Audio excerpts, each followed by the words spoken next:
ચાલો બાળકો, આજે ભારત વિશે થોડું નવું જાણીએ.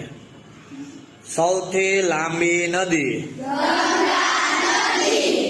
સૌથી મોટું રણ, સૌથી મોટું નિવાસ સ્થાન, સૌથી મોટું મંદિર, સૌથી મોટું ગુરુદ્વારા, સૌથી મોટી જેલ, સૌથી મોટું ખારા પાણીનું સરોવર, સૌથી મોટી કબર,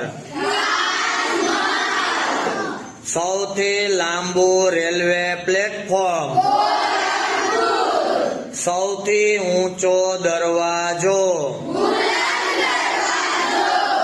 ખૂબ સરસ બાળકો, આપણો આ એક એવો પ્રયાસ છે કે લોકો સુધી પહોંચે અને લોકો ભારતમાં સૌથી શ્રેષ્ઠ શું છે એના વિશે પણ સમજે.